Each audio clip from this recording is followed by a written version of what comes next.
Welcome out to another episode of It's All Been Tracked Before. This time, TNG Journey's End. Yeah, Journey's End. We're a long way away from our Journey's End.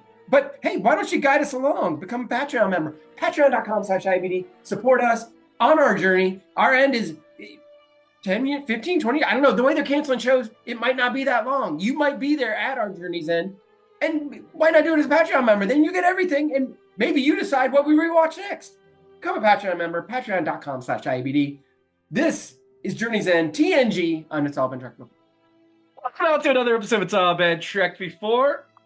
Your regular and semi-regular hosts are here. This is Steven. I forgot who I was. And Keith.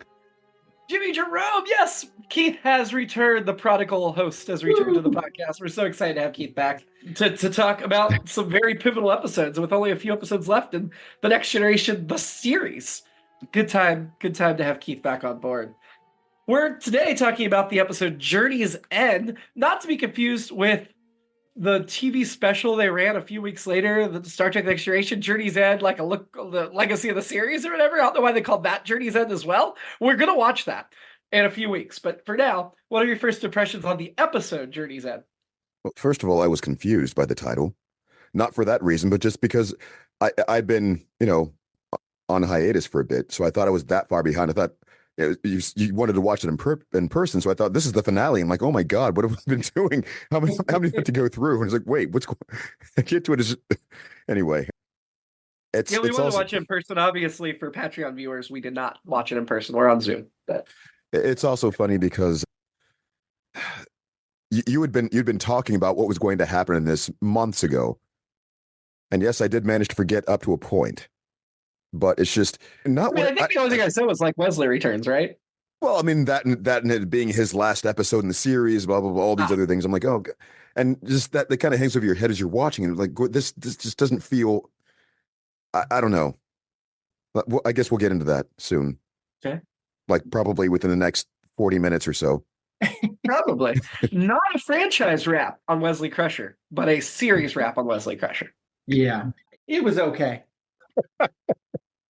It's plenty of fodder for the people who hate Wesley for sure.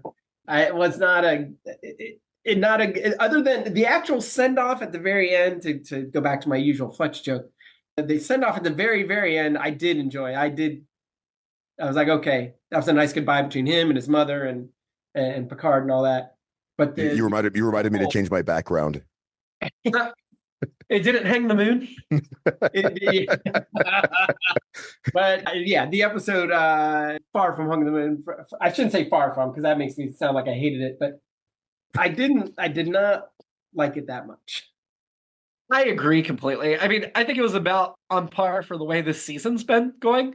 Yeah. I have seen this episode before, and I did remember it, but I also remember not being overly excited about it. So the reason I was choosing to do it in person was because it was Wesley's last episode. And also the episode that we're going to review next week, I really want to do in person for lots of reasons, but we'll get to that next week. Yeah. We didn't get to do that in person either. That will also be on Zoom. But because, to break the fourth wall, we generally record two of these together. So next week's very excited about. That's all I'll say about that for the moment. But this week's, it's the problem to me is the Wesley plot felt like it should have connected to the A plot, and it didn't. And also Wesley was not quite in character for a lot of it, and was a whiny little bee. Yeah. To keep our clean rating, barely. Yeah. And that's never fun. Like, just being a jerk to your friends for no reason. I'm sorry. There are other ways you can show his dissatisfaction without that. Yeah. So, and then the way the conclusion went, and I won't blow that load now, but the conclusion for him, the climax, if you will, was a dribble rather than an explosion. Like, it was, now I'm getting really hurting our clean rating, but it just disappointed. It disappointed so much, and we'll get to that. Let's start at the beginning of the episode. We have Admiral Nechayev back.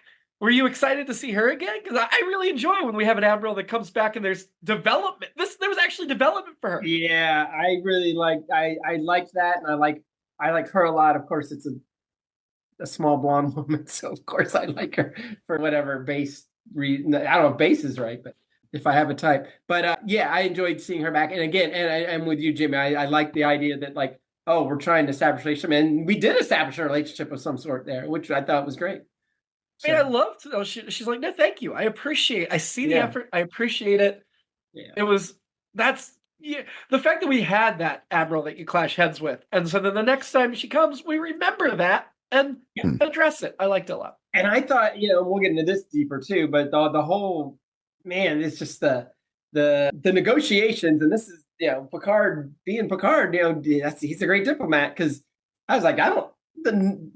They put him in a tough spot, so I see why they're like, yeah, we're sending you here to handle this. Like, wait, what? What? Thanks a Because lot. he's a captain that's practically an ambassador at this point. Yeah, So exactly. So yeah. yeah, but So then we also get the B plot introduced right away that Wesley's back on board and he's got his own quarters, assumably a guest quarters, because I don't know why they'd like give him quarters. And they put him as far away from his mother as he requested or on purpose. He's just so weird and awkward. And it's like, look, I totally get you're a grown up. You don't want to stay in your mother's quarters, but you should want to at least like stay near her quarters, right? So you can hang out, spend some time. I don't know. I don't know why a 21-year-old coming home to visit would want to be far away from their parents. and why is he there? I mean, it's like that. If you were going to be this way, just don't come. It's like it's just like He's using his vacation time to visit them, but he acts like he's being forced to visit them. yeah. What does he say? He says something about I want to be left alone. I'm like, what are you doing here? Why are you on this ship? Then you made a choice to come here. It's like going to a football stadium and being like, why would you people leave me alone? It's like, come on. I'm like, yeah. So Well, I think to be fair, that would happen to a lot of people. I felt like maybe You go to a concert and it's like, why are these people? I'm sorry. Oh, absolutely. No, it felt like he made a promise to visit, but he did that months ago, and now he wasn't in the mood, and he resents them for making him make the promise, which is just dumb. Yeah. Who wrote Data's joke? Do you think Data wrote the joke when he came in? Quite possibly. LaForge says, so is there a runaway cadet in here? And Data says, if so, we may have to call security. I laughed. That was cute. And especially because it was so bad, but he delivered it so earnestly. Yeah, exactly. There was all right. So you reminded me of something from previous episodes, while I was gone, so to speak. Something strange about they showed a scene with Data and Geordi, and Data was trying to be more personable. You saw him doing this. He was very, very they were showing him mirroring, folding the arms and everything like that, and crossing the arms to try to be empathetic, and I'm actually kind of surprised and somewhat impressed they didn't really call it out. It was just sort of like, this is just a thing you understand because this is our arc, this is what Data's doing. So that's interesting. Yeah. Oh yeah. To the A plot, the negotiations are wrapping up or have wrapped up on a new Federation Cardassian border. So I appreciate the tie into the Cardassians and all that's been running through the last couple of years of the show. The demilitarized zone has been created, and they talked about how some Federation colonies were now in the demilitarized zone or over the border in the Cardassian space. Mm-hmm. And the whole discussion about it made so much sense to me from a political standpoint but those are Federation worlds. Yeah, they are. Well, but who even wanted that? Well, nobody's happy in negotiations. I can see Cardassians demanding those worlds just to be vindictive and Federation giving in just because it's been years of negotiation. And we talk a lot about the Federation as a political body, and they're appeasing dictators and appeasing terrorists here with this treaty. Yeah, I feel like they should be standing firm. And and I understand they're tired of war. I mean, the Cardassian War is nothing like the war that's still coming in their future, but they're tired of war at this point with fighting the Cardassians, and they want to get a peace, but that seems like too high a cost to me. I mean, I don't know if it's reference to Israel and Palestine and those territories. I thought that, and which just goes again, we keep hitting this recurring theme of, wow, 30 years ago this was going on, and it still is. It's like, well, unfortunately, yeah. Well, I think 30 years in Starfleet's future, I can tell you, on Star Trek Picard, when it comes back, there are still border worlds and disputes stemming from things like this. I don't remember if it's like an Cardassian conflict directly, but other conflicts the Federation's been in. So those are things that'll never go away, unfortunately. Well, and then when they got into as soon as we realize it's Native Americans or whatever, I'm like, are we in like the Paradise Syndrome zone here? Which again, I actually have fondness for the Paradise Syndrome episode.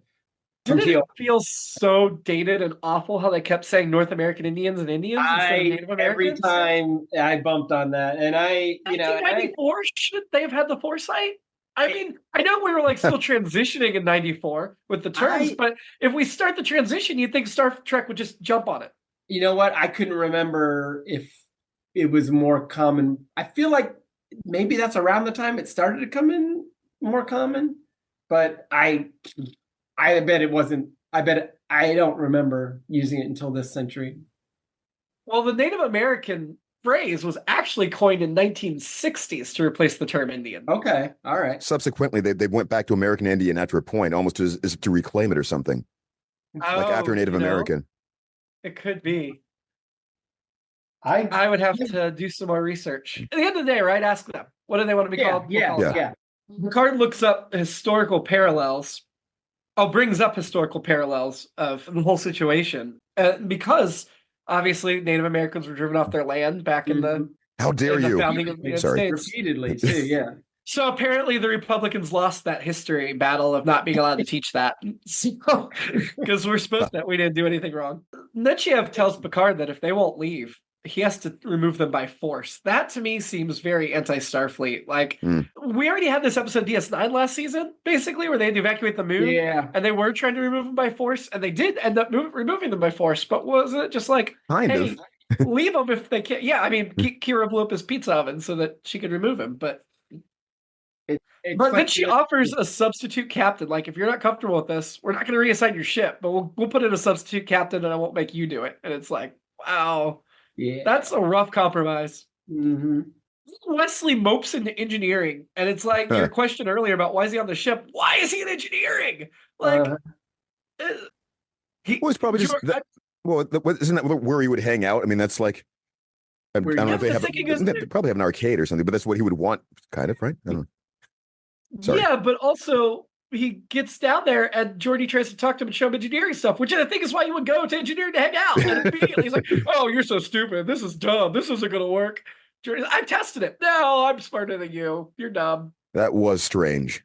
Yeah, that's what I'm saying about Wesley not acting in character. Even if he's mean, even if he's annoying, he was never this annoying. I think this is probably, I'm going to rate him, to spoil a little bit, I think I'm going to rate him higher on the annoyance scale than I ever have in the entire series. I think I am too. I actually, as we started talking about it, I'm like, no, I need to bump this up.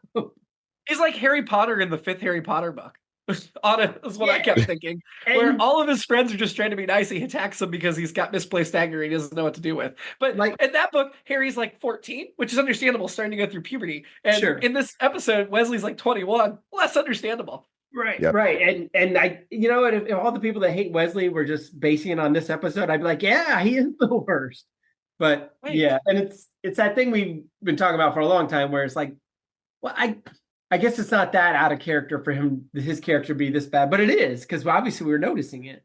Yeah. So just to get to this other nondescript point, which we'll get to, I guess, for the episode. But there's a couple weird things in this episode.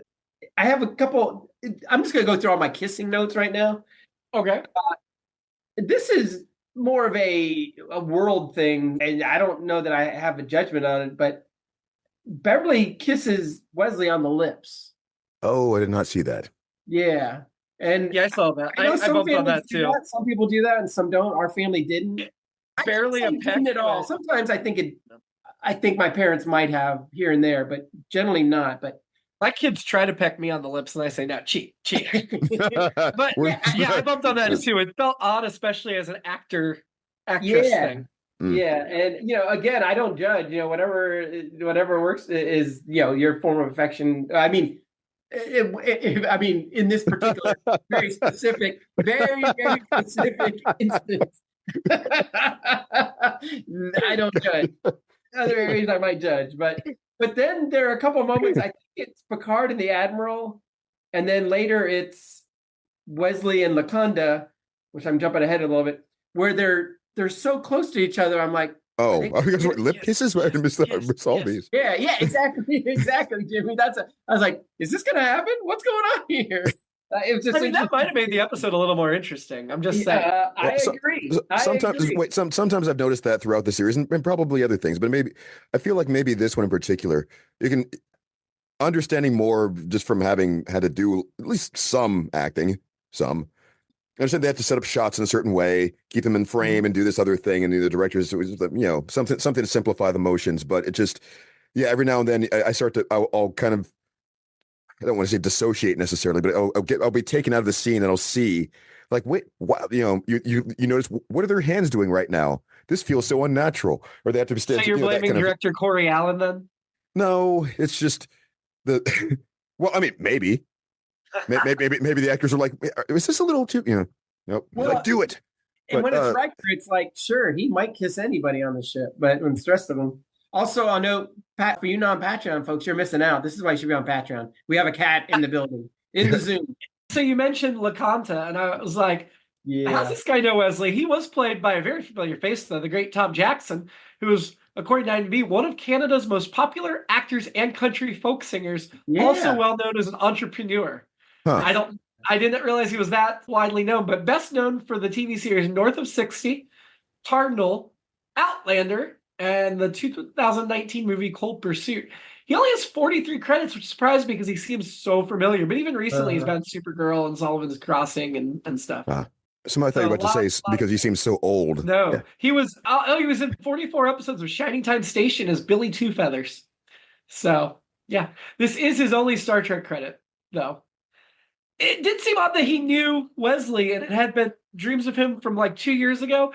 Did I get that it was a little bit like, let's go into Native American mysticism, but also didn't end up being that? And did you feel a little bit cheated that it wasn't that when his reveal happened? I mean, the ending revelation I actually kind of liked, but I just thought LaConda was speaking in such generalities. It was like, it was open.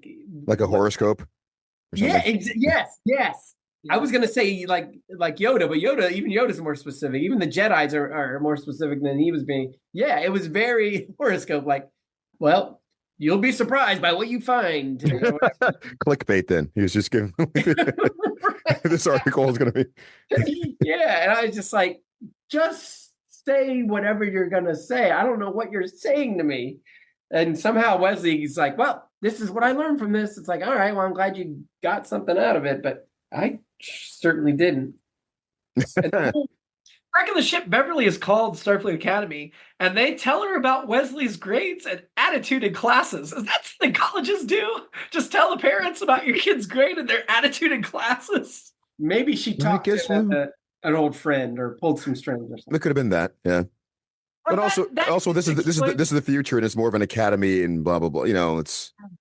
It still feels weird that, like, even if it was an old friend that was willing to tell grades or whatever, that they would know how Wesley's behaving in class. Like, it's not that small an academy. They don't all know each other, unless this person's just specifically keeping an eye on Wesley for Beverly, maybe. But then they have a job to do. So how much time are they really spending doing that? Well, all right. I feel like, as we were saying ourselves about how we had known Wesley's behavior before, I think it would be remarkable. And that's actually part of the thing that he was saying at the beginning. He doesn't like the pressure that's being put on him, essentially, the expectations. So he's probably got this golden boy reputation. He's starting to act up. It's probably going to make some waves. I think people are going to talk about it, especially the faculty. Like compare notes. And after that shuttle incident a couple of years ago. Oh, yep. Yeah. There you go. So, and then she treats Picard like he's her romantic partner or co-parent in the situation. Yes. The way Beverly approaches him. And I get that he was seen as a mentor to Wesley and she might want to involve him. Just the way she deferred to him, though, was kind of, I bumped on it. I thought it was a little cringy, a little weird, and a little inconsistent. Mm-hmm. At the end of the day, she's his mother. She's going to know what's best. Very consistent of how Beverly's written in the future. But yes, I agree with you. In the future that you haven't seen yet, Stephen. But right. all the way to the year 2000. I'm waiting. Be very patient. LaConda asks Wesley, like, what is sacred? And he's like, oh, I don't know, your earring. And he's like, everything is sacred. It's just, it was a little over to the top.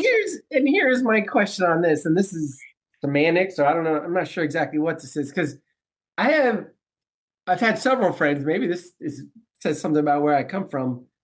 Everything is terrible. Everything they talk about, like, oh, that Yeah. sucks. And I've told them, I'm like, when you say that everything sucks, then that means nothing sucks. Everything's good. Everything's Ooh, just the nice. same. They're the opposite of Lego people. Yeah, And everything is awesome. Yeah. I'm like, so you're attaching absolutely no value to it, and everything can't be sacred. That doesn't make sense. That doesn't compute. Everything can't be sacred. Well, that makes the everything twist can more have understandable. value, but not everything can Right. be sacred, right? But that makes the twist more understandable because he's not a real Native American anyway and doesn't really believe those. That's true. That was our clue. That's how we should have known. Yeah, he took the mask and was like, surprise, I'm actually an American Indian. So Picard's talking to the chief, and Thwara, played by Ned Romero, who is best known for I Will Fight No More Forever, a TV movie where he played Chief Joseph. One episode of the original Star Trek, way back in Private Little War, he played Krell. Yeah. And then this one episode of Next Generation. He has 91 credits, but his 2 Star Trek guest spots, IMDb has as 2 of the 4 things he's most known for. He also plays in an episode of Star Trek Voyager, Chakotay's great-grandfather. I did want to bring up Chakotay because Star Trek Voyager has a Native American main character who comes from a planet that was ceded to the Cardassians from this treaty. Oh. And originally the producers said they intended to make him from this planet, which would make sense if this guy's playing his great-grandfather. But there's an episode of Voyager where Chakotay says his people were on that planet for a couple of hundred years before it was ceded to the Cardassians, which disproves the original idea they came from this planet. But it's an extremely similar culture. And I kind of wish they hadn't had that one comment in that one episode, because tying Chakotay to this place would have made a lot of sense and been an excellent idea. But anyway, I mean, the actors even looked similar. Honestly, at first I was, wait a minute, no. Well, I think he looks more similar to Laconda, or whatever his name is, Lacanta, than Thwara the Chief. But that's what. Okay, but Thwara the Chief plays Chakotay's great-grandfather. I thought that's right. Of course, that would make more sense. I'm not. Yeah, that's what I was talking about. Though I was talking about Lacanta, not. Yeah, Lacanta looks like Chakotay. Absolutely, I agree with that. Of course, if because of the twist with Lacanta, he couldn't just be right. Chakotay. Exactly. It's not a Road Akira situation.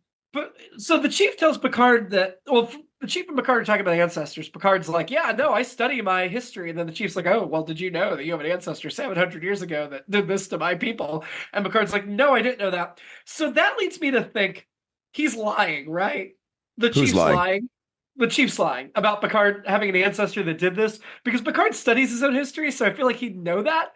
And he picks a far enough back time. He's like, oh, yeah, we studied you. And I'm like, Picard would have spent more effort studying you than you spent studying Picard. I just felt he was lying to manipulate Picard's emotions.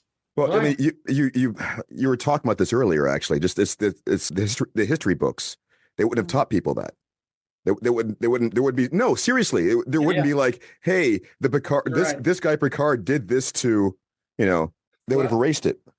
I thought it was interesting because he's like, well, I've studied my family ancestry. They're like, well, how far back did you go? It's like, well, 600 years. Like, oh, this happened 700 years ago. Right. 601. I was going to Price is Right it too, but that's why he was asking Picard if he studied his history, so he could figure out where to put that in. I think it was a ruse. I really do. It was cold reading Picard, essentially. Yeah. Did you have an ancestor? The name Bartley started with was an A E D. I did. Wait, his last name was Picard, right? He was this French guy. Oh, I'm English. He was this English guy. Oh, I'm French. Yeah, I meant French. French English, I mean, they're barely separated by a tiny channel. So the next scene when the Cardassians beam down to the settlement, I swear the Cardassians, the 2 assistant whatevers, they were posing on the ladder for that camera shot, because they came out, they weren't in the middle of climbing, they were just standing there on the ladder. It seemed really fake. See, all right, this is my point. I mean, you have to frame scenes in a certain way for practical, and it's just, I think part of that too is just, again, from having to try to do it, if you stop and look, you know that they're trying to do things to not be conspicuous, but Right. if you think about it and look, it looks unnatural somehow, and you can't really put your finger on exactly what it is, but it's just just that too close, or making too much eye contact, from looking directly at the forehead, something. Yep. So the leader of the Cardassians is Gul Evek, who's played by Richard Poe, best known for The Peacemaker, Bird After Reading, where he played Stretching Jim Patron. Apparently, his name's with Brad Pitt. Transamerica, the movie, if you remember, with Leslie Huffman, and 2 episodes of The Next Generation, because he will play Gul Evek in one more episode coming up in a few weeks. So we'll get him once more. I need to watch Bird After Reading again. 44. Oh, Bird After Reading is an excellent movie. Yeah. He's got 44 credits, so not a ton, but he is still active recently. And he'll do an episode. He will play Gul Evek in 3 episodes of DS9 and 1 episode of Voyager, besides the 2 episodes of Next Gen. So he gets 6 episodes as Gul Evek. Looks like all 3 of the DS9 episodes are in the rest of this season too. So, of course, because they're using him. But then he comes back in season 1 episode, the pilot of Voyager, as Gul Evek. He tells Picard... He's a pilot too? Tells Picard his mission is to figure out what's going to get left behind. At this point, the Native Americans are still refusing to leave. So they don't know what's going to get left behind. And Picard's like, yep, complete your mission then. And it's like, wait, how can he complete the mission when you're still negotiating with them to leave? It's more just like, dude, we're trying to give you the planet. They're making it difficult. You need to back off so we can help you here, is what it should have been, instead of, well, fine, just complete your mission. Well, he can't complete the mission. And of course, they land in the one little town on the entire planet. There's only one town in this colony. And although it does lead to another great Picard when he's like, well, like you said, complete your mission. But until then, these people are under my jurisdiction. I'll protect them. And Gul Evek is like, is that a threat? And Picard's like, it's a fact. I'm like, yes. Yeah. Well, he goes around and find out. It's a fact. Bear that in mind while you conduct your survey. I'm like, yes. Patrick Stewart just being awesome. Oh, he's excellent. He's really excellent. Speaking of which, I didn't do the thing at the beginning of the episode where I was talking about some of the things I remembered from past ones, or like the ones I was missing. Like, one of the only things that really stood out to me, I was finishing up Genesis this morning. Genesis, and a very strange episode that required a lot of interesting commitments from everybody involved, I think. But we get to the scene with Data and Picard. Like, there's something really fun about, they're kind of showcasing how versatile they have to be up to a point. It wasn't anything too outlandish. You would expect them to know some of these basic things, having studied something or other. They're solving the problem. And there's just something about the way that Patrick Stewart, the acting, I was just like, oh my God, I love it. When Data was just kind of, breaking it to him, oh, by the way, you're infected and you've got about 12 hours. Just that process of like, I'm going to become a lemur in 12 hours.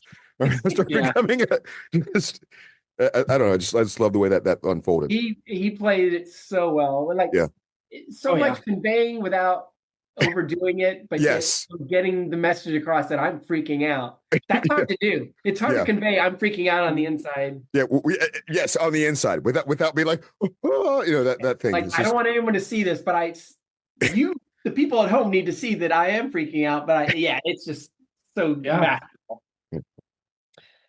So we get to the Vision Quest scene, and I clocked the Klingon doll immediately, and I liked that they had the different culture is involved. What I didn't like is he's like, yeah, we talked to beavers, raccoons, squirrels, Vulcans, Klingons, they're all the same. And I'm like, oh, that's super Ooh.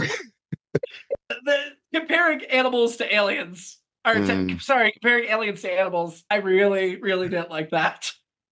Whenever they kept saying Vision Quest, all I could think of was the 80s movie starring Matthew Modine and Linda Fiorentino. And of course, Madonna with the song "Crazy for You" from that as well. Well, if you like Vision Quest, wait till Star Trek Voyager. We're gonna get some of them because we got a Native American main character. So before we move past that thing, that the raccoons and everybody else thing, it reminded me. I can't remember which animals they mentioned. I was just pulling out my butt, but you get the point. Well, no, it reminded me of how they taught tolerance in the 80s. That was one of the things that they explicitly had to. Well, around the time that I started going to college, that. Oh my God, yeah, early '90s, essentially. They were they were yes, the 1990s. They were. That was a millennia ago, Keith. That was Around the the last time when the millennia. eugenics war started. The secret eugenics wars. So one of the things they had to undo was the people saying things like, "I don't care if you're black, white, brown, purple," or it was like purple. Exactly, that kind of like you're so foreign and strange that you're just this non-existent color. There's that thing. I found the actual quote, Jimmy. It's even better than what you said. It's the spirits of the Klingon, the Vulcan, the Ferengi come to us just as the bear and the coyote and the parrot. At least they didn't say monkey. That's true. I'm sorry, what was pretty bad. Were these all the sacred things, or what was the spirits that they communicate with? Yeah, yeah. The parrot seems easy. I mean, the parrot already talks, but I mean, they like to play opposite of the hidden temple, obviously. Oh, yeah, there you go, the parrot. Yeah, the parrot would probably have an easier time convincing that they. I mean, it just. Hollywood is spiritual revelation. Yeah, exactly. Yeah, sacred. I am sacred. Everything sacred. Everything is sacred. Oh my God, it's true. Yes. No, actually, I wanted to talk about that too. The everything. It's everything is sacred.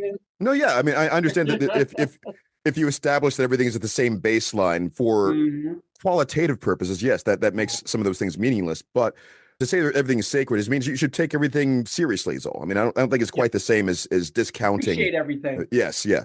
Yeah, that makes sense. Merry Christmas, you old building alone. Yeah, yeah. But yeah, it's a little more new agey or trippy or something like that. The idea of like, yeah, man, the wall. I love the wall. But but there is something to it as well. Everything being interconnected, and that sort of thing. But before we get to the Vision Quest itself, there was another scene with Nechayev where Picard's like, "I need you to request an emergency stay on this." And she's like, "Yeah, I already did that 2 days ago." They said no.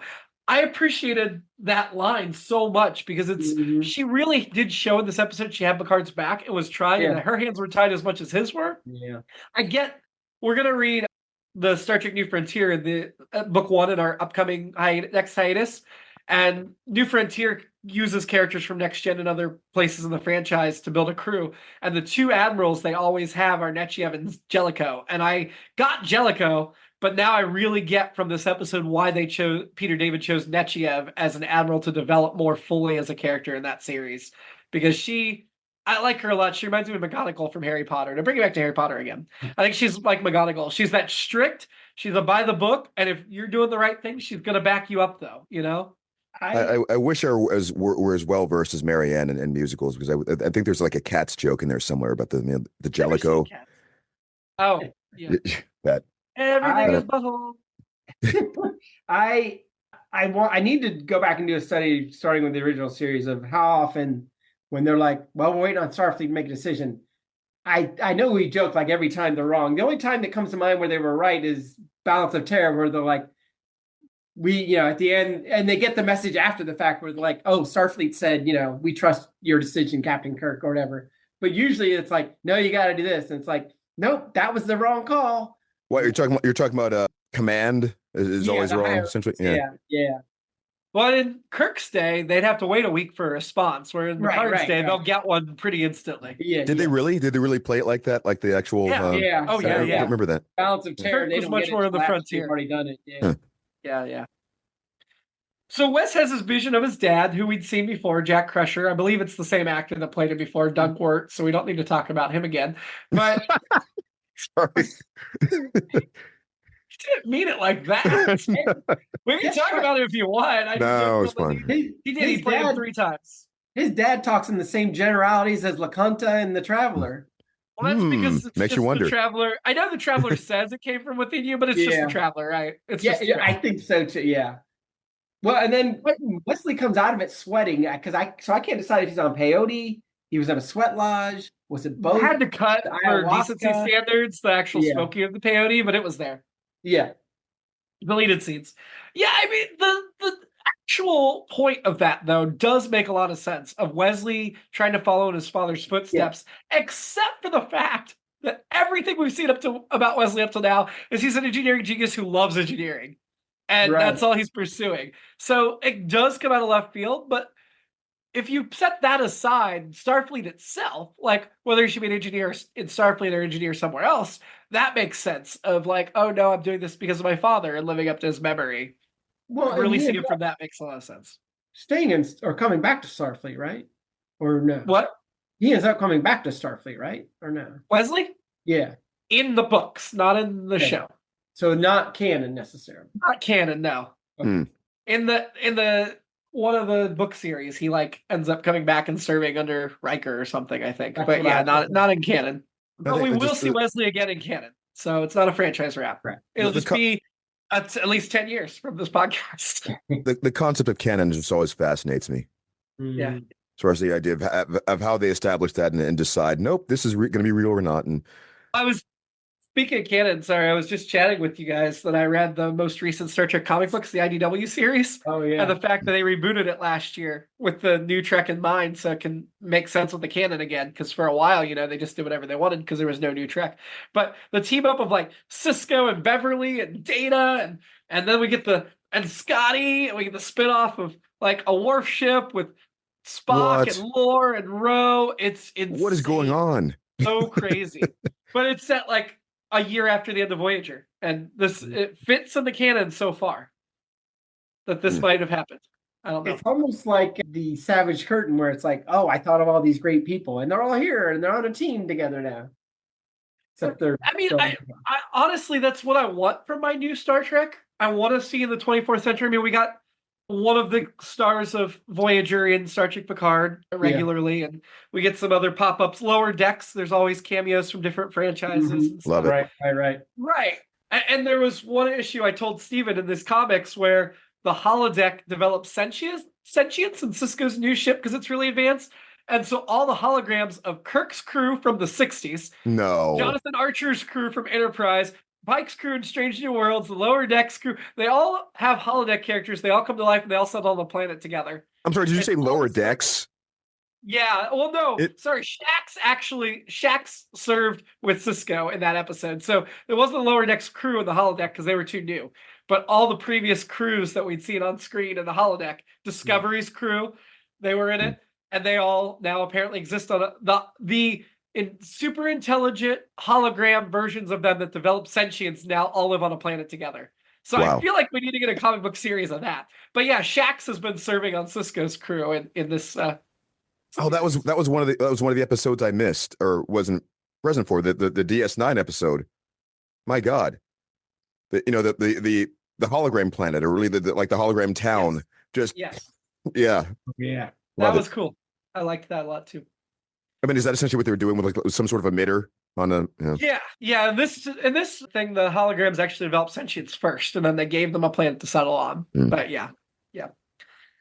So Worf tells Wesley what they're doing, which is a so dumb mistake. Worf should know better by now, but Worf has made similar dumb mistakes in the past, so I excuse it as in character.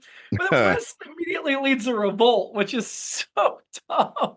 I mean, I feel for Wes, but it's also so naive, and I feel like after he's going into his 4th year at the Academy, he should know better by now. It's just, again, very out of character for him to be that. Just, I'm going to be so rebellious now. I guess that's the point of it. The they showed me my path, so I'm going to defend them to death. Well, no, also that again, like the coming of age thing. Suddenly, maybe it's I don't know.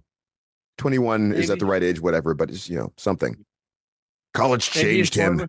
Maybe it's Well, then he immediately resigns from the Academy. The Wesley Picard scene and Wesley Dr. Crusher scene; those were so uncomfortable. He was just being such a jerk as he was resigning and whatever. They mentioned the Traveler told Picard a long time ago that Wesley had a different destiny. Do you almost feel like that's retconning? Like for the series, I know that he actually said that, but then after that in the series, Wesley went down this other path, and then it's like one of the writers. This episode actually has material by Sean Pillar and Antonia King, but written by Ron D. Moore. And it's like Ron D. Moore was watching the old episode and was like, oh, yeah, we were supposed to do a different Destiny with Wesley. Let's do that instead of what we've done the last 5 years Right. with him since Yeah. that episode. So it's yeah, it's not retconning so much as it is something. It's like the oh God, we got to scramble and do our homework suddenly. It's like, oh, we were supposed to do this thing. Oh, I forgot, But no, I think that explains. I was thinking something along those lines. Whenever you see something that's like out of character, my first thought is, well, they brought in like a guest writer who wanted to do this idea, and they just been like, oh, I know Star Trek. I've watched these. Here's like a caricature of this person. But yeah, if they had to like wrap up something suddenly like that, they would have to do all kinds of like, oh, and then Wesley suddenly became very dissatisfied. We had to play it like that really extremely to get to this point to do this, and it's. Yep. I feel like that there are some people who, like a James Daly, for example, who probably could have worked something out a little differently. Is all. But if you had to, well, thank you. Or even like yeah. I feel like they were all so busy. Rodney Moore was also trying to write the first film that they didn't take the time to stop and make it work right. They kind of rushed it. It feels like a rush job. Mm-hmm. I will mention for that matter, it might not even really been him. This is more like got to slap my name on this sort of thing. Here's an intern, go, or hey, something doesn't quite work. Throw this to some writer's room and have them like shore up these little, So the two writers I mentioned that have based on material by credits on this episode, they are not Star Trek people or had not been. Oh, I will say well, there you go. One of them does have 2 story by credits for Voyager for 2 of the Q episodes of Voyager, so will be used again, but is mainly known as a producer on The Dead Zone and Wildfire, 2 other television shows, and Private Eyes. And then the other one, Antonia, has only 2 writing credits, this being one of them. But I feel like I'm justified in saying only, Keith, because it was 2. But also has a few producer credits with different things. So these weren't writing partners. It doesn't look like they have a lot of the same credits. Yeah. But I loved the Dead Zone series, by the way. I don't know if you ever saw that. I never watched it, but yeah. Similar, one of the producers of that. So there's a standoff. I was going to say a Mexican standoff, but thought it might be racist and insensitive in this episode. There's enough racist and insensitive stuff in it. I never listened to that. And then Wesley stops time, which seems to come out of nowhere.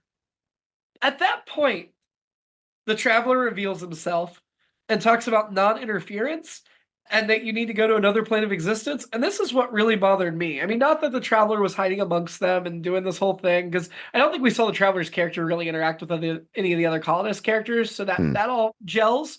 But which I guess should have been a red flag to us that we didn't see him interacting. But then Wesley's like, we can't leave him like this. And he's like, but we don't do that. We observe and we trust them. And then they just walk away when Wesley's whole plot for the last 10 minutes has been defending them. And Wes doesn't even fight him. He's like, okay. And that was so disappointing to me. It's so anticlimactic. That's where I was talking about the load being a dribble out. So, I did really appreciate the characterization of Golovec here, and I'm glad we're going to get him another 5 times in the next year or so, where he pulls back from the brink of war and basically says, I lost 2 of my 3 sons. I don't want to go back to war and lose my 3rd. What awesome characterization and character development of that. Mm-hmm. Richard Poe was phenomenal. I just as villains go, whenever you have a decent Cardassian on the screen, I'm just a sucker for it. I don't know what it is. He's not a villain. He was not a villain. I know. The antagonist sort of entity that they're always supposed to be presenting, and it's just the individuality among them, and even the ones who are like evil. There's just something about the way they're presented which is always entertaining. The solution makes sense to me, that the colonists are just going to give up Federation status to stay and operate under Cardassians.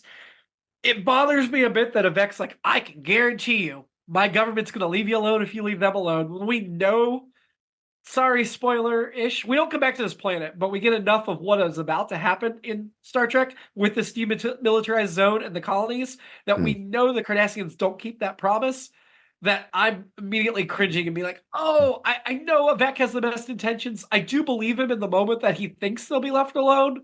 It just really sucks that it's like, nope, this is it. That, I don't know. It seemed like a good solution. I wish it had worked out, even though I really like the depth of story they get. You could argue they don't explored enough, but the depth of story they get from rebellion against this treaty and what happens.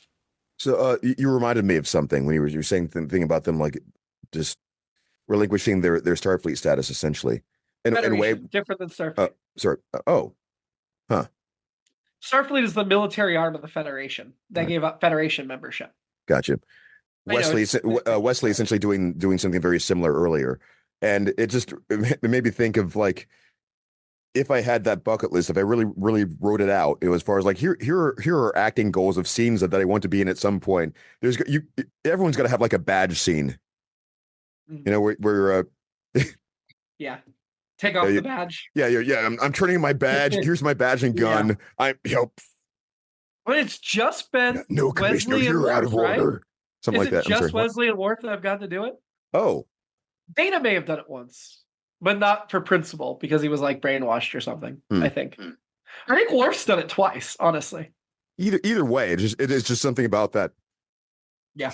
So then we get, because that's the easy wrap up. The easy wrap up, though, I do really, really appreciate there's follow up on this. Not the planet specifically again, but the rebellion against this with the planet. But then Wesley gets to leave and say goodbye. And I do think it's nice that he says goodbye. I think they're missing a huge opportunity. The fact that he's going to stay there and start his studies there, and that he's not involved in any of what's about to happen.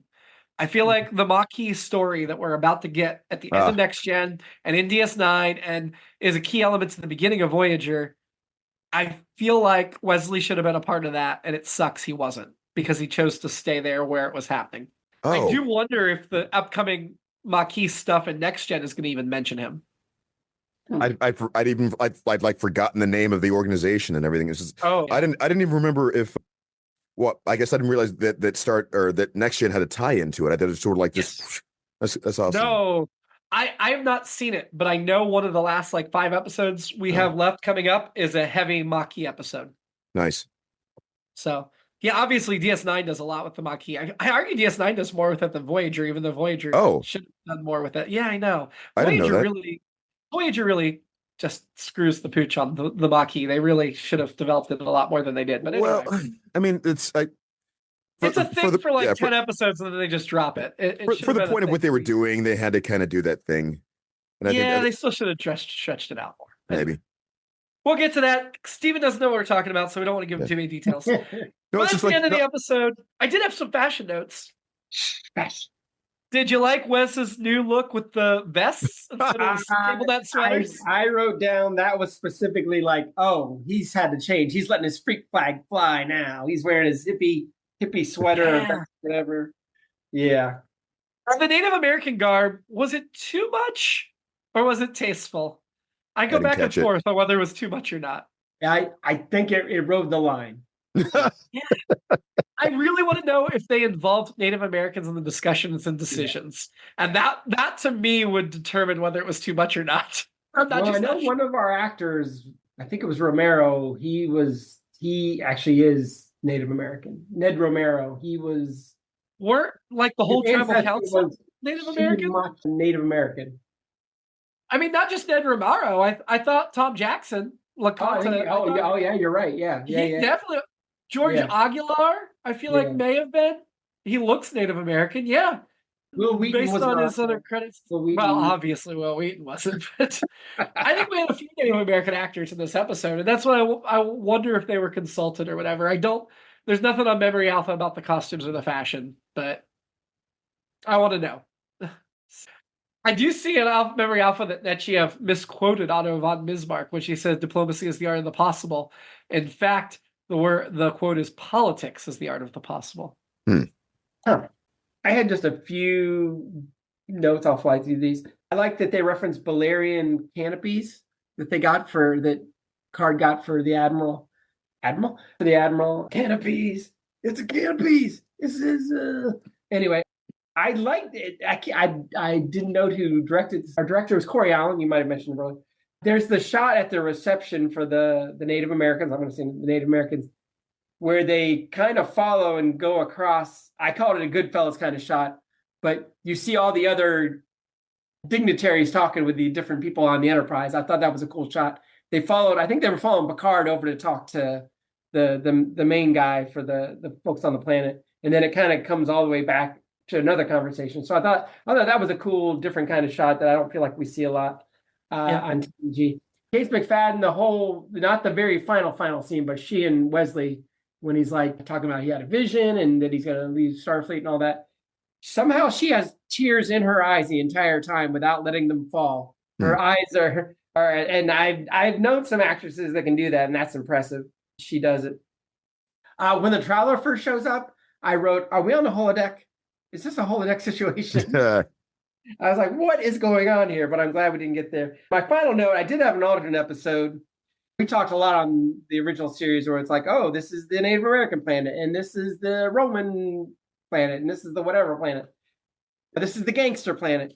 So mine was, it'd be like a variation on The Boys from Brazil. I don't know if you guys remember that. It was a 70s movie, and it was also a book about, essentially about how all the Nazis that they moved to Argentina and Brazil, after they escaped there. That's familiar.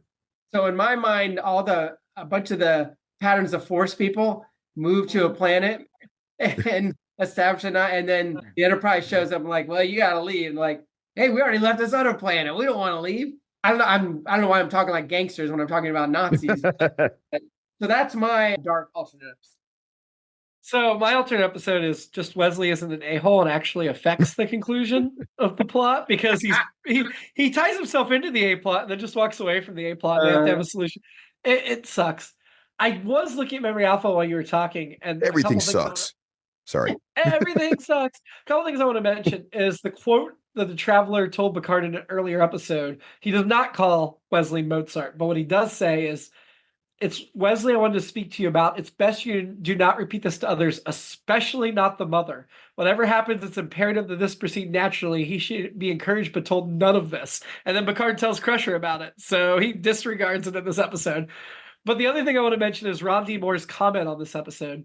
He said, "I was the one who pushed to get Wesley out of the academy and send him off with the Traveler. I felt there was a built-in contradiction in the character that we'd said Wesley was like Mozart in his appreciation of higher mathematics and physics, yet was just on the same career path as any other Starfleet cadet. I didn't get it. If he was truly special and gifted, what the hell is he doing at the helm? It seemed like he was only going to be at the academy to live up to the memory of his father and the expectations of Picard, not because it was his destiny." So that actually does kind of explain it. Yeah. He said, "Journey's End also seemed like an opportunity to see someone walk away from Starfleet with their head held high and just say it's cool, but not for me. I was tired of everyone in the 24th century saying, all I wanted to do is wear the uniform and serve on a starship. Hey, it's cool, but it's not for everyone. So I pushed to have him realize his destiny was elsewhere and walk away." And we will see other Star Trek characters that don't choose Starfleet in DS9. I think Voyager's all about let's be Starfleet, but I think DS9 we have other characters too, which is nice. I can see where things went wrong there. Which is again the rushing of it and it being the whole tell not show thing. It should have been maybe him seeming just a little down, not like openly and it should have been maybe some other people kind of drawing that out of him, like hey, like a Guinan or something. Whatever happened, something just a conversation. Whoopi wasn't in the final season. She was busy making movies. Yeah. But just some sort of mentor character, just a conversation where that sort of comes up, rather than him announcing it to everyone as he's storming places. I think it would have been a really nice opportunity to have a Wesley and Picard scene talk about it. That's just my opinion. Yeah. Anyway, let's get to the rankings then. Who was your annoyance this week? Well, I guess it's Wesley. I had LaConta, but I forgot Wesley can be our annoyance. Same. I gave him a 7.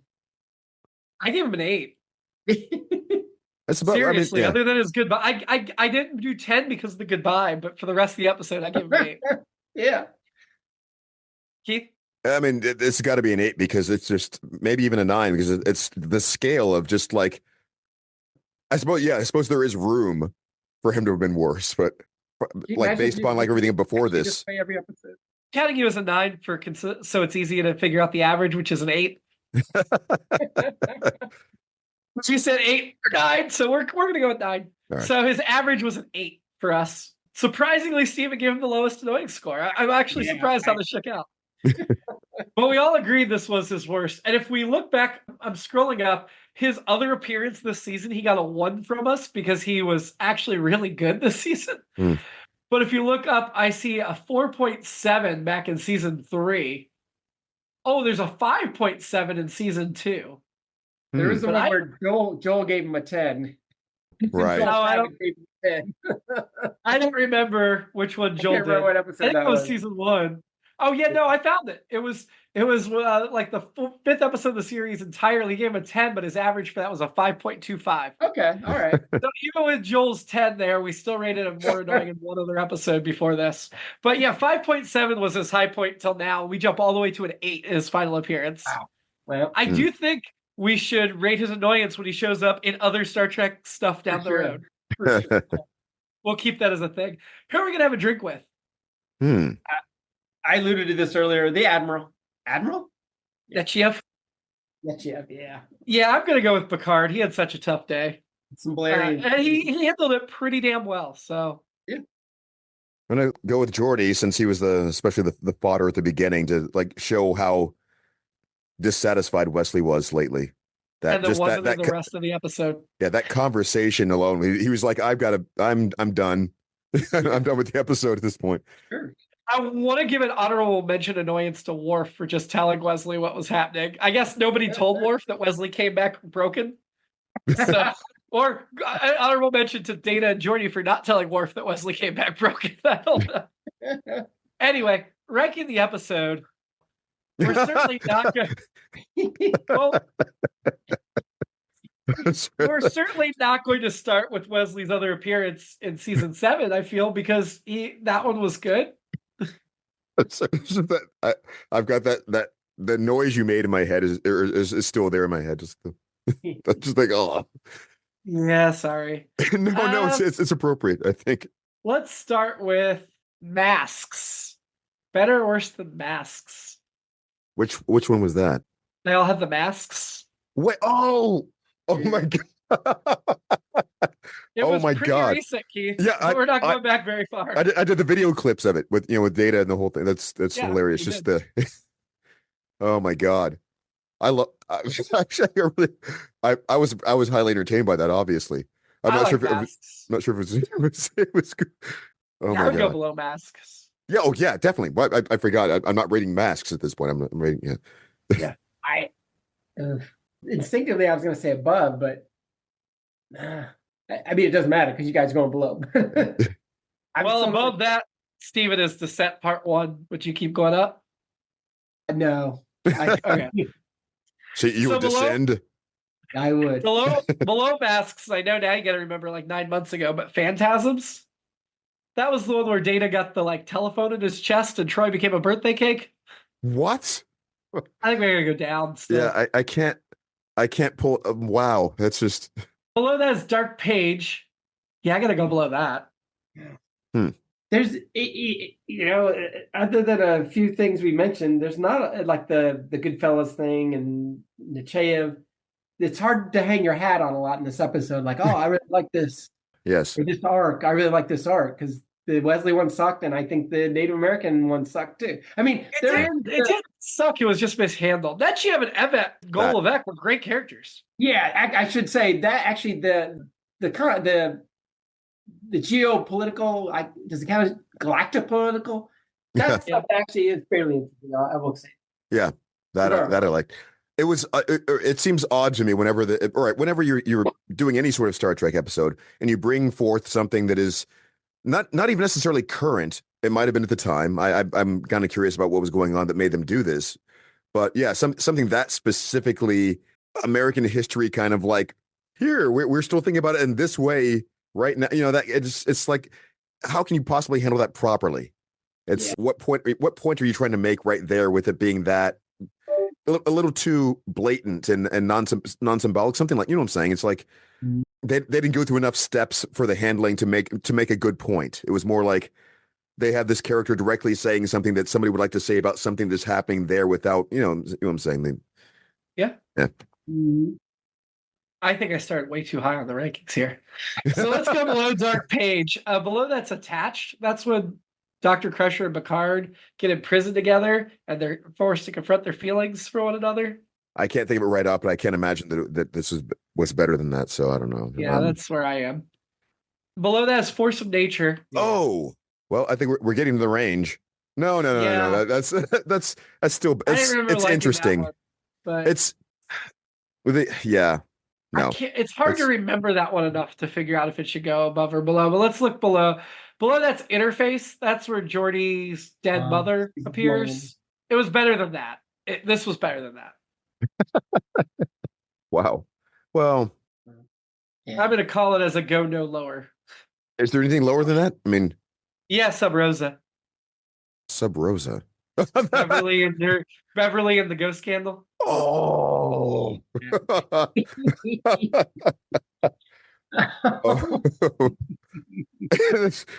all the noises we have to make for these. Just Oh my God. I my read God. more about Force of Nature to decide there, but Yeah.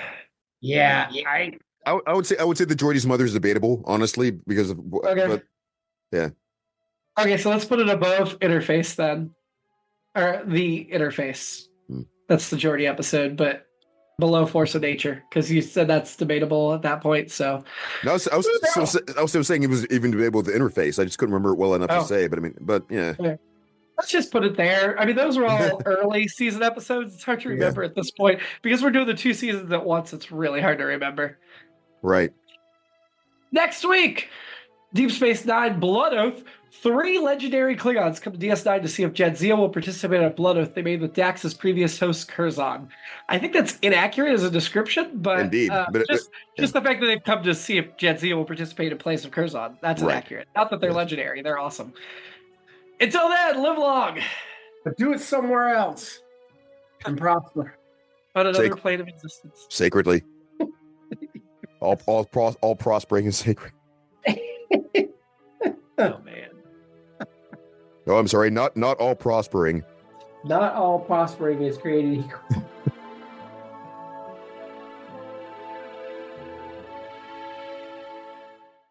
It's All Been Done presents Who's got the time?